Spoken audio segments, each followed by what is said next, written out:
نحمدہ ونصلی ونسلم علی رسولہ الکریم اما بعد۔ روح سوم، یہ تیسری روح حیات المسلمین سے علم حاصل کرنے کا طریقہ۔ فرماتے قرآن مجید پڑھنے پڑھانے کا ثواب۔ تو جو لوگ اردو حروف پہچان سکتے ہیں اور پڑھ سکتے ہیں یا آسانی سے اردو پڑھنا لکھنا سیکھ سکتے ہیں تو وہ ایسا کریں کہ اردو زبان میں جو معتبر کتابیں دین کی ہیں جیسے بہشتی زیور، بہشتی گوہر، تعلیم الدین، قصد السبیل، تبلیغ دین، تسہیل المواعظ کے سلسلے کے واعظ جتنے مل جائیں اور ان کتابوں کو کسی اچھے جاننے والے سے سبق پڑھ لے، سبقاً یعنی سبق کے طور پر پڑھ لے، اور جب تک کوئی ایسا پڑھانے والا نہ ملے ان کتابوں کو خود دیکھتا رہے، اور جہاں بات سمجھ میں نہ آئے یا کوئی شبہ رہے وہاں پینسل وغیرہ سے کچھ نشان لگا لے، پھر جب کوئی ایسا مل جائے اس سے پوچھ لے اور سمجھ لے۔ اسی طرح جو حاصل ہو وہ مسجد میں یا بیٹھک میں دوسروں کو بھی پڑھ کر سنا دیا کرے، اور گھر میں بھی اپنی عورتوں کو اور بچوں کو سنا دیا کرے۔ اسی طرح جنہوں نے مسجد یا بیٹھک میں سنا ہے وہ بھی اس کو اپنے گھروں میں اپنے گھر والوں کو سنا دیا کرے۔ اس طرح علم کی ترویج ہوتی رہے گی، خود بھی سیکھتا رہے گا، آگے بھی سناتا رہے گا، سکھاتا رہے گا۔ جو لوگ اردو نہیں پڑھ سکتے وہ کسی اچھے پڑھے لکھے سمجھدار آدمی کو اپنے یہاں بلا کر اس سے اسی طرح وہی کتابیں سن لیا کریں اور دین کی باتیں پوچھ لیا کریں۔ اگر ایسا شخص ہمیشہ رہنے کے لیے تجویز ہو جائے تو بہت ہی اچھا ہے۔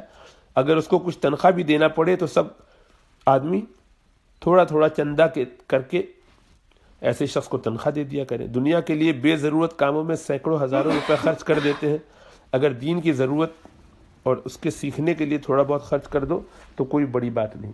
مگر ایسا آدمی جو تم کو دین کی باتیں بتلائے، اور ایسی کتابیں اپنی عقل سے تجویز مت کرنا بلکہ کسی اچھے اللہ والے عالم سے صلاح لے کر تجویز کرنا کہ ہمارے درجے کے حساب سے کیا اہم ہے، ہمارے لیول پہ کیا بہتر ہے۔ آپ ہیں بالکل مبتدی اور پڑھنے کوئی بہت اونچی کتاب تو مشکل ہوگی، پھنس جائیں گے تھوڑے عرصے کے بعد، شروع میں تو گاڑی چلے گی اس کے بعد اٹک جائیں گے۔ لیول ہونا چاہیے کسی چیز کو سمجھنے کا، تو اسی لیے ہر چیز درجہ بدرجہ ہوتی ہے۔ وعلیکم السلام۔ ایک پابندی سے کریں کہ جب کوئی کام دنیا کا یا دین کا کرنا ہو جس کا اچھا یا برا ہونا شروع سے معلوم نہ ہو، اس کو دھیان کر کے کسی اللہ والے عالم سے ضرور پوچھ لیا کریں، اور وہ جو بتلائے اس کو خوب یاد رکھیں، اور دوسرے مردوں اور عورتوں کو بھی بتلا دیا کریں۔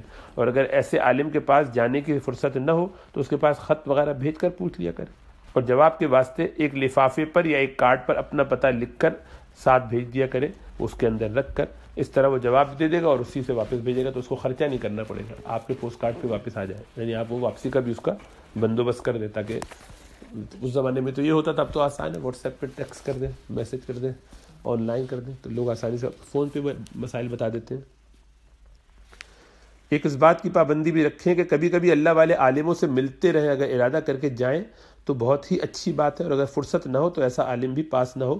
جیسے گاؤں والے ایک طرف پڑے رہتے ہیں اور جب کبھی شہروں میں کسی کام کو جانا ہو، وہاں ایسا عالم موجود ہو تو تھوڑی دیر کے لیے اس کے پاس جا کر بیٹھ جایا کریں، کوئی بات یاد آ جائے تو پوچھ لیا کریں۔ ایک ضروری کام سمجھ کر یہ کیا کریں کہ کبھی کبھی مہینے 2 مہینے میں کسی عالم کی صلاح سے کسی واعظ کہنے والے کو اپنے گاؤں اپنے محلے میں بلا کر اس کا واعظ سنا کریں، جس سے اللہ تعالیٰ کی محبت اور خوف دل میں پیدا ہو کہ اس سے دین پر عمل کرنا آسان ہو جاتا ہے۔ یہ مختصر بیان ہے دین سیکھنے کے طریقوں کا، اور طریقے بھی کیسے آسان۔ اگر پابندی سے ان طریقوں کو جاری رکھیں گے تو دین کی ضروری باتیں بلا محنت حاصل ہو جائیں گی۔ اور اس کے ساتھ ہی 2 باتوں کا اور خیال رکھیں کہ وہ بطور پرہیز کے ہیں۔